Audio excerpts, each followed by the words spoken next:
Tentara Jepang sembunyi di hutan Filipina selama 29 tahun. Kesetiaan Letnan Hiro Onoda. Halo semua, tentunya kita semua pernah belajar atau setidaknya mendengar tentang Perang Dunia Kedua. Jepang adalah salah satu negara yang menjajah Indonesia selama perang yang berlangsung pada tahun 1939 sampai 1945. Tentara Jepang terkenal akan patriotismenya kepada negaranya sendiri. Tahukah kalian kalau ada tentara yang rela sembunyi di hutan Filipina selama 29 tahun tanpa mengetahui bahwa Jepang sudah kalah perang? Yuk, simak cerita dalam video ini. Hiro Onoda adalah tentara Jepang yang lahir pada tanggal 19 Maret 1922. Onoda ikut berperang dalam Perang Dunia Kedua sebagai agen intelijen. Ia terkenal akan kesetiaannya kepada militer Jepang sehingga ia menolak untuk menyerah selama 29 tahun dalam persembunyiannya di Filipina walaupun Jepang sudah kalah perang pada tahun 1945. Pada tahun 2021, film mengenai dirinya berjudul 10,000 Nights in the Jungle telah dirilis untuk menceritakan kisahnya. Hiro Onoda bergabung di militer Jepang pada usia 18 tahun. Pada usia ke-22, di bulan Desember tahun 1944, Onoda dikirim ke Pulau Lubang di Filipina. Ia diperintahkan untuk menghambat segala serangan lawan di sekitar pulau tersebut. Setibanya di Pulau Lubang, ia bergabung dengan pasukan Jepang lainnya. Akan tetapi, pasukan Amerika Serikat dan Filipina tak lama kemudian berhasil mengambil alih pulau tersebut pada bulan Februari tahun 1945. Seluruh pasukan Jepang yang ada menyerah atau gugur dalam pertempuran. Hanya Onoda dan 3 tentara lain yang menghilang. Onoda yang sudah naik pangkat menjadi letnan lalu membawa ketiga tentara tersebut untuk bersembunyi di hutan.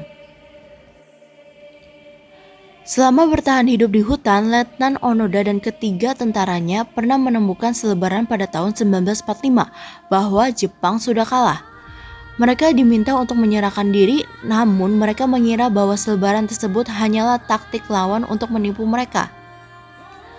Hingga 4 tahun kemudian, akhirnya salah satu tentara bernama Yuichi Akatsu memisahkan diri dari mereka dan menyerah kepada Filipina pada tahun 1950. Hingga pada tanggal 20 Oktober 1974, Onoda bertemu dengan seorang petualang Jepang bernama Norio Suzuki yang berteriak-teriak, "Tuan Onoda, Kaisar dan warga Jepang sangat mengkhawatirkan dirimu." Hanya dengan cara inilah baru Onoda mau keluar dari persembunyiannya dan bertemu dengan orang lain setelah 29 tahun. Akan tetapi, Letnan Onoda tetap tidak mau keluar dari hutan tersebut untuk pulang ke Jepang.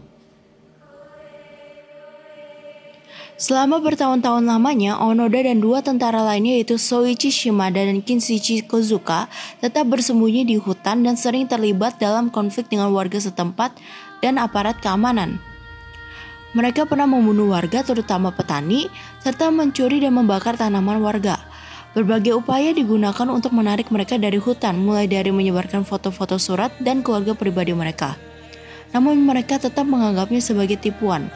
Akhirnya kedua tentara lainnya meninggal dalam kejadian tembak-menembak dengan penduduk setempat. Maka Onoda pun menjadi satu-satunya tentara yang masih bertahan di hutan tersebut. Akhirnya atasan Onoda di militer Jepang yang dulu, Mayo Hiroshimi Taniguchi, yang sekarang sudah pensiun dan menjadi penjual buku, pun diterbangkan ke Filipina pada bulan Maret 1974 untuk secara resmi membebas tugaskan Onoda. Akhirnya ia berhasil memenuhi janjinya 30 tahun yang lalu. "Apapun yang terjadi, kami akan kembali untukmu." Letnan Onoda pun menyerahkan diri ke pemerintah Filipina. Ia menyerahkan pedang, senapan riflenya dengan 500 peluru, beberapa granat, dan pisau yang diberikan oleh ibunya pada tahun 1944 untuk membunuh dirinya sendiri apabila ia sampai tertangkap. Onoda kembali ke Jepang dan menjadi sangat populer di kalangan warga Jepang. Ia bahkan ditawari sejumlah uang besar oleh pemerintah Jepang, namun Onoda menolaknya dan menyumbangkannya. Ia juga merilis biografinya dengan judul No Surrender, My 30-Year War.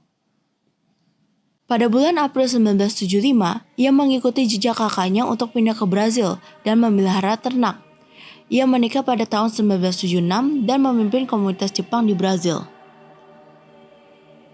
Pada tahun 1984, ia pulang ke Jepang untuk mendirikan kamp edukasi bagi anak-anak muda setelah prihatin mendengar mengenai remaja Jepang yang membunuh orang tuanya sendiri. Onoda meninggal pada 16 Januari 2014 di Tokyo akibat dari pneumonia. Selama hidupnya, ia juga pernah menerima medali Saint Dumont dari Angkatan Udara Brazil pada tahun 2014. Bagaimana teman-teman pendapat kalian mengenai kisah ini? Tentunya ada beberapa hal baik yang bisa kita pelajari dari Letnan Onoda. Manusia bisa menunggu dan bertahan lebih lama dari yang dibayangkan akal sehat apabila mereka benar-benar memiliki keyakinan. Sekian video dari kami, jangan lupa like, comment, dan subscribe. Sampai jumpa di video berikutnya.